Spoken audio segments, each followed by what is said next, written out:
Smile.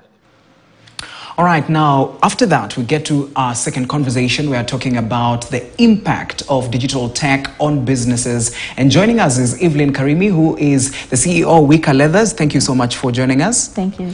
All right, now, let's get right into the conversation and look at how the digital platform is transforming businesses. And you, as the CEO of your own company, of course, Wika Leathers Kenya, when you started the business, where did you start it from? Did you start manually before going to the digital platforms, or you started it from the online platforms? Oh, well, Wika Leathers is a digital baby. Mm-hmm. Starting off, we started selling our products online before we even moved to getting a physical location and a physical shop. Okay. Yes. All right. And now, when we look at the digital platform mm-hmm. and how businesses are performing in the digital platform, how is it? Is it easier than the other way of doing business? Okay. Well, I would say first of all, the present and the future of businesses is in the digital space, so it's easier trading and doing business on the digital space than the other physical, the traditional way. Yes. And you find that a lot of clients will just come and ask you if you have a physical location, and they'll not even show up. They'll still continue shopping online. Mm-hmm. So every business that wants to scale and grow has to be on the digital platform. They like it or not. That's like, it's a must for every business at the moment. Mm-hmm. Yes. Right. And when we look at also the digital platform, and of course there are some challenges that usually come with the digital platforms. Mm-hmm. Maybe someone pays and then they're not able to get the product that they've paid for, yeah. or it takes time to get to them. Mm-hmm. So as you navigate this digital space as a business, what are some of the gaps that you've been able to seal even as you continue? Okay, some of the various challenges that we are facing in that space, first of all, is because of the transformations and how the technology keeps changing every day, and even the platforms themselves, the algorithms and how things are run. So most of what we do, me and my team, we ensure that we keep staying updated in terms of trainings. If a certain, because we find there are a lot of organizations that are doing trainings. Whenever there's a training on any emerging issue in the digital technology and marketing, you are paying the trainings, because that's the only way you can seal the gaps, through trainings and learning on the trends about the digital marketing space. Mm-hmm. Yes. All right. And also, of course, the digital platforms, you can't mention them without also looking at people who hack accounts, people who make sure that they get the followers to their side. When it comes to data, mm-hmm. and you're managing a business online, mm-hmm. even someone who's watching and they're managing their business online, mm-hmm. and you've been able to be successful in this, yeah. What is that thing that you can tell them to do when it comes to securing their data in order for them to keep their customers? First of all, I'd say the most ways that the hackers use is through links.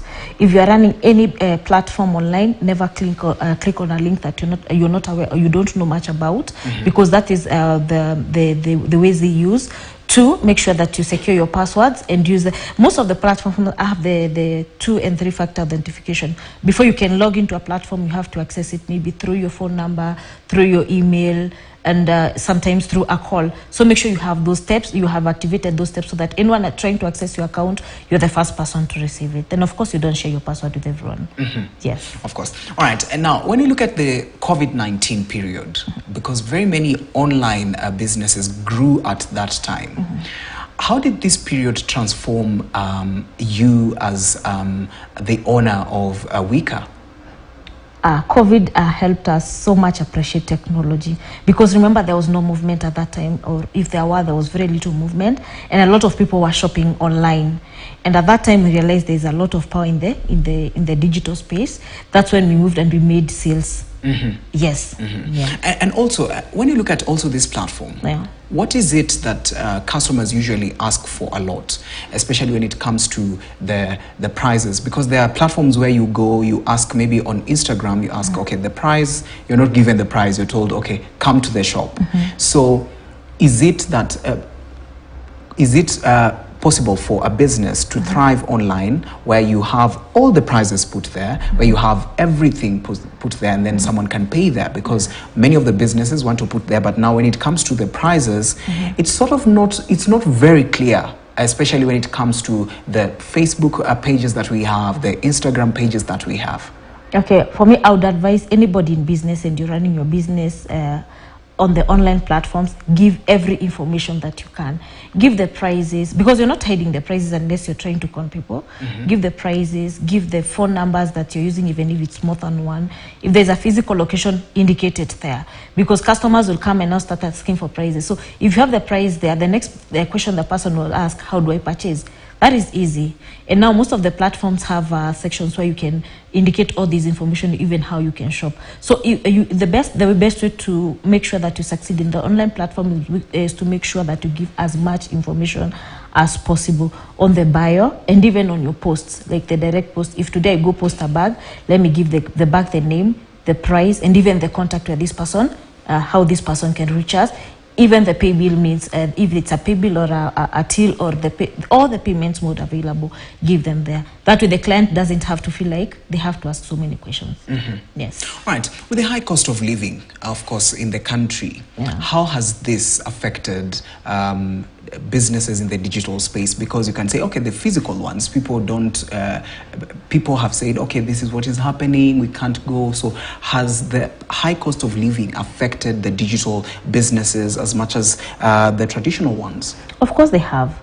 Because I always say the client who is buying from Weaker Leathers is the same client who is going to the supermarket to buy the stuff they're buying from, is the same client who is paying their school fees. So you find that their ability or their power to purchase some of these things has gone down. So we've been equally affected. Yes. Right. And now when you look at the government and some of the policies that they can come up with in order for them to even support the SMEs that are in the digital spaces, what are some of the policies that you think the government could come up to help you as an individual also in order for them to support you and enable it to even move forward? Okay, the government has a lot to play. First of all, you see they keep introducing some taxes that are affecting us as SMEs. But they will talk about the taxes. Yes. Yes. They are taxing the content creators, and those are our main marketing agents. So what the government can do to support these SMEs who are in the digital space is maybe come up with laws that are actually promoting content creation, content marketing, and all that stuff, rather than suppressing it. Because now it becomes very hard or very tricky for content creators to accept to market for you. And when they do, you have to find a way of doing away with it. The other thing is maybe they can reduce the amount of taxation, because if you go, like for example, you're creating an ad, there's a tax there that is coming. That tax was not there. So if you are spending like 10,000 on adverts, you're spending plus now 16%. Yes. Yes. All right. And also now the taxes, when they were introduced earlier on, as a couple of months ago, and we had this is the taxes that is going to the government is going to get, especially from the content creators, and I believe you work with some content creators. How has this affected, and has it taken effect? And if it hasn't taken effect, have you gotten some of the people you work with say, okay, due to this and this and this, and due to the taxes, I cannot market for you? Okay, they don't refuse to market for us, but there is to come around. There is to go about it. So we've got, some of us have gone slow on the content creators, and decided to pick on one side so that you also don't pay too much taxes. And then when you have to work with a content creator, you charge them the tax. Because at the end of the day, you have to pay it. Yes. These are government. We also have to support it. Yes. Because they're feeding from it. Yes. All right. And now, when you look at the future of the digital businesses, and especially within even the East African region, because Kenya is the tech hub of East Africa. And when you look at the other countries, Uganda, Tanzania, and how they do their digital businesses, is there anything that we can pick from there, or is there something that they can pick from us? Well, we're on the right track, but we have to we keep learning from each other, and I appreciate the kinds of trainings that other organizations and companies are doing, like Google, because they are really pushing for trainings in Africa. So we keep learning from each other through interactions and even through training forums. Yes. All right. 1 minute, even as we come to a close. When you look at Weaker Leathers Kenya and moving forward in the coming months, what are we looking at? What are we in terms of growth, in terms of you expanding? What are we looking at? Wicker Leathers is a baby that is yet to grow. So we are looking for more designs of products. We are also looking towards hiring more people at the production unit, because we have a production unit now. And I was telling people, I'm looking forward to a time when Wicker Leathers has a training department, because there's a serious gap in the leather technicians and artisans in Kenya.